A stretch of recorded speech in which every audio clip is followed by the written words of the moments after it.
राजधानी दिल्ली पर हमले का खतरा मंडरा रहा है। सूत्रों के अनुसार खुफिया एजेंसियों ने पुलिस को साजिश का इनपुट दिया है, जिसके बाद दिल्ली पुलिस हाई अलर्ट पर है। एक रिपोर्ट आपको दिखाते हैं।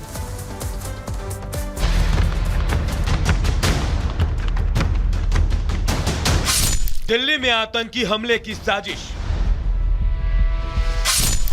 त्योहारों पर दहशत का मंडराया साया, विदेशी नागरिक भी बन सकते हैं निशाना, पुलिस अलर्ट, दहशतगर्दों को मिलेगा कड़ा जवाब। राजधानी दिल्ली में आतंकी हमले का साया मंडरा रहा है। सूत्रों के हवाले से खबर है कि देश की खुफिया एजेंसियों ने दिल्ली पुलिस को आतंकी साजिश का इनपुट सौंपा है। साजिश का इनपुट मिलने के बाद दिल्ली पुलिस सतर्क हो गई है। शहर के अहम जगहों पर चौकसी बढ़ा दी गई है। जानकारी के मुताबिक दिल्ली में आतंकी हमले की साजिश की आशंका है। खुफिया एजेंसियों ने दिल्ली पुलिस को इनपुट दिया है। आतंक के टेरर मॉड्यूल इसकी प्लानिंग कर रहे हैं। भीड़ भाड़ वाली जगहों को निशाना बनाया जा सकता है। हमले से त्योहारों पर माहौल बिगाड़ने की कोशिश हो सकती है। सूत्रों का दावा है कि इन हमलों का निशाना केवल आम लोग ही नहीं है। इससे दुनिया में भी भारत की छवि को दागदार बनाने की साजिश हो सकती है।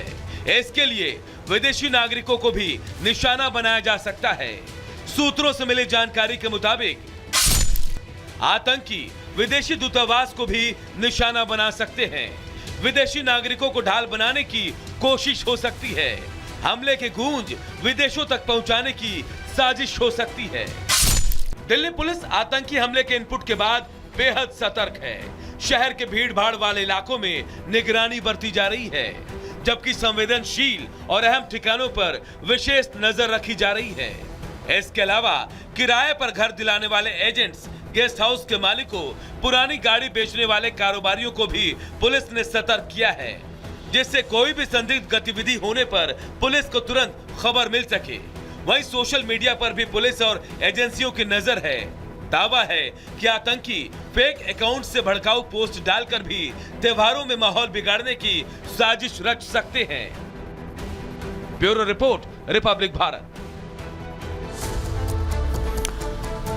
तो खुफिया इनपुट के बाद अब तमाम एजेंसियां पूरी तरह से सतर्क हो गई हैं।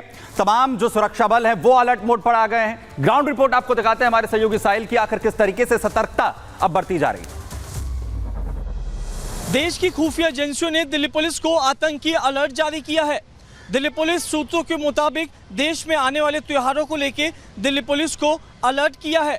इसके अलावा जांच एजेंसियों ने दिल्ली पुलिस को टेरर मॉड्यूल से संबंधित कुछ इनपुट भी साझा किए हैं। आतंकी अपनी साजिश को अंजाम देने के लिए विदेशी नागरिकों को ढाल बनाकर टेरर मॉड्यूल को अंजाम दे सकते हैं। इसके अलावा दिल्ली में पब्लिक मूवमेंट और देशों के दूतावास जो है वो आतंकियों के निशाने पे हो सकते हैं। उस मामले में भी पुलिस को निगरानी करने की हिदायत दी गई है। साथ ही दिल्ली में पब्लिक प्लेस, भीड़ भाड़ वाले बाजार, इसके अलावा होटल, गेस्ट हाउस, रेस्टोरेंट में भी पुलिस को जाकर चेकिंग करने की हिदायत दी गई है। इसके साथ ही कुछ आतंकी संगठन जो हैं इस बार सोशल मीडिया का सहारा ले सकते हैं और सोशल मीडिया पे धार्मिक भावनाओं को लेकर आपत्तिजनक कंटेंट लिखकर माहौल को खराब करने की कोशिश कर सकते हैं। और इधर गुजरात में वडोदरा गैंगरेप के आरोपियों को पुलिस ने गिरफ्तार कर लिया है। 2 आरोपियों की गिरफ्तारी हुई है। उनके साथ साथ जो उनकी मदद कर रहे थे उनको भी गिरफ्तार किया गया है। तस्वीरें भी आपको इसलिए दिखा रहे हैं, देखिए उनकी हालत कितनी खराब हो गई है। क्राइम ब्रांच के शिकंजे में आए इन आरोपियों की हालत बेहद खराब है। क्राइम ब्रांच ने गिरफ्तार कर उनका हश्र कुछ ऐसा किया कि बलात्कारी अपने पैरों पर खड़े तक नहीं हो पा रहे हैं। एक आरोपी व्हील चेयर पे चल रहा है, वहीं दूसरा लंगड़ा रहा है। સમગ્ર ઘટનાક્રમની ઇન્વેસ્ટિગેશન અને ડિટેક્શનમાં આધુનિક ટેકનોલોજીની મહત્તમ ઉપયોગ કરી છે। CDR, tower data analysis, forensic વિશ્લેષણ, CCTV ફૂટેજની સ્માર્ટ એનાલિસિસ માટે જુદા જુદા ટૂલ્સની ઉપયોગ આપણા ટીમે સારી રીતે કરી છે। અને સાથે સાથે વડોદરા શહેર પોલીસ અને રૂરલ પોલીસના સમન્વયની પણ એક સારો ઉદાહરણ છે। કેટલાક વખતે લેક ઓફ કોઓર્ડિનેશનના લીધે પણ કેટલાક और चले इस बीच बड़ी खबर आ रही है देवरिया से, जहां पर दरिंदों का एनकाउंटर जो है वो किया गया है। इस वक्त की बड़ी जानकारी आपको बताएं, जहां पर पुलिस की तरफ से बड़ी कार्रवाई करते हुए देवरिया के दरिंदों का एनकाउंटर कर दिया गया है। पुलिस की तरफ से बड़ी कार्रवाई लगातार जो है वो की जा रही थी, जिसे लेकर अब एनकाउंटर यहां पर बदमाशों का कर दिया गया है। देवरिया में बड़ी जानकारी, जहां पर जवाबी कार्रवाई यहां पर पुलिस की तरफ से की गई थी। घेराबंदी कर पुलिस पर फायरिंग यहां पर की गई।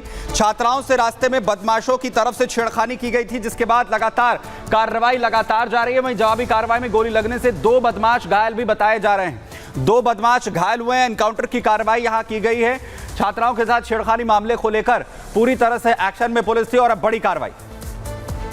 आज सूचना मिली कि ये अभियुक्त सिरसिया गोठा मार्ग पर कहीं जा रहे हैं। इस सूचना पर हमारी टीमें सक्रिय हुई। जब उनकी घेराबंदी की गई तो इन अभियुक्तों ने पुलिस पर फायरिंग की और उसी क्रम में जवाबी कार्रवाई में जो पुलिस द्वारा की गई उसमें 2 अभियुक्तों के पैर में गोली लगी है, जिनके नाम ऋतिक यादव और धीरज पटेल हैं, जो मूल रूप से ग्राम बैकुंठपुर थाना तरकुलवा क्षेत्र के रहने वाले हैं। इनकी गिरफ्तारी की गई।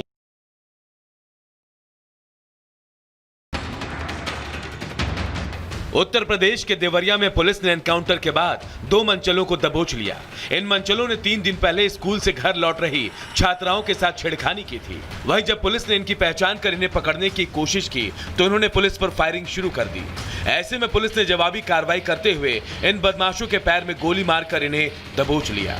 फिलहाल इन बदमाशों को इलाज के लिए देवरिया मेडिकल कॉलेज में भर्ती कराया गया है। इनकी पहचान धीरज पटेल और ऋतिक के रूप में हुई है। जानकारी के मुताबिक 4 अक्टूबर को 2 छात्राएं स्कूल में पढ़कर अपने घर लौट रही थी। इसी दौरान एक बाइक पर सवार होकर 4 मनचले आए और इन लड़कियों के साथ छेड़खानी करने लगे। इस बच्ची को बदहवास हाल में भागते देख मौजूद लोगों ने उसे रोका और फिर बदमाशों का पीछा किया। हालांकि उस समय ये बदमाश मौके से फरार हो गए। ये पूरी घटना एक सीसीटीवी कैमरे में कैद हो गई थी, जिसके जरिए इन बदमाशों की पहचान हुई। पुलिस अब इनके 2 और साथियों को तलाश रही है।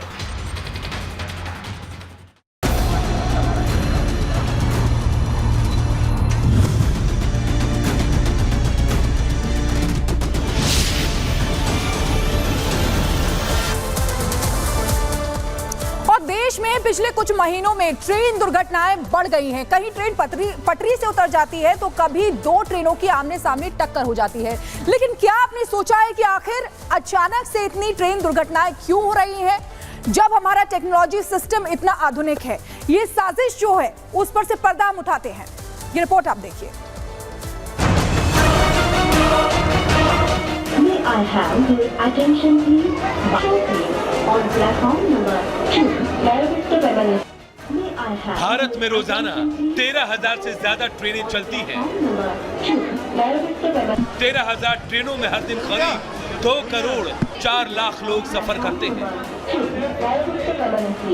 लेकिन पिछले कुछ महीनों में एक के बाद एक जो ट्रेन हादसे हुए, उसने आम लोगों को चिंता में डाल दिया। लोग ये सोचने को मजबूर हो गए कि आखिर ये हादसे क्यों हो रहे हैं। यात्रियों को इस बात की भी चिंता रहती है कि वो ट्रेन में बैठ तो गए, लेकिन अपनी मंजिल तक पहुंचेंगे या नहीं। लेकिन आज हम उस साजिश का पर्दाफाश करने जा रहे हैं जो पिछले कुछ महीनों में भारतीय रेल के खिलाफ रची गई। सबसे पहले आप ये ताजा वीडियो देखिए जो उत्तर प्रदेश के रायबरेली से सामने आया है। देखिए, ये है असली वजह ट्रेन पलटने की। देखिए, ट्रेन को पलटाने के लिए किसी ने रेल की पटरियों में मिट्टी ही डाल दी है। ये जो हम आपको तस्वीर दिखा रहे हैं, ये तस्वीर रायबरेली जिले के खीरो थाना क्षेत्र के रघुराज सिंह स्टेशन की रेलवे क्रॉसिंग की है। देख लीजिए, पिछले कुछ महीनों में ऐसी ही पलटाई गई है ट्रेन। आरपीएफ ने जब इस साजिश का पर्दाफाश करने के लिए जांच पड़ताल शुरू की तो पता चला गंगा एक्सप्रेसवे को बनाने के लिए वहां मिट्टी भरने का काम चल रहा है और उसी काम में लगे एक ट्रक वाले ने यह करतूत की। डंपर में मिट्टी भरकर वो आया, रेलवे ट्रैक पर मिट्टी डाली और भाग गया। पूरे प्लान के तहत ट्रेन को पलटाने की साजिश रची गई और साजिश के तहत हुआ भी ऐसा। रेलवे ट्रैक पर मिट्टी डालने के कुछ ही देर बाद रायबरेली रघुराज सिंह पैसेंजर ट्रेन भी आ गई। लेकिन इस बार लोको पायलट की मुस्तैदी से हादसा टल गया। क्योंकि जैसे ही ट्रेन चला रहे लोको पायलट ने रेलवे ट्रैक पर मिट्टी का ढेर देखा, उसने ट्रेन रोक दी और ट्रेन पलटाने वाली साजिश को नाकाम कर दिया। इसके बाद अब रेलवे पुलिस फोर्स यानी आरपीएफ पूरे मामले की छानबीन कर रही है। पता लगाया जा रहा है वो ट्रक वाला कौन था जो ट्रेन में सवार हजारों लोगों की जान लेने पर आमादा था।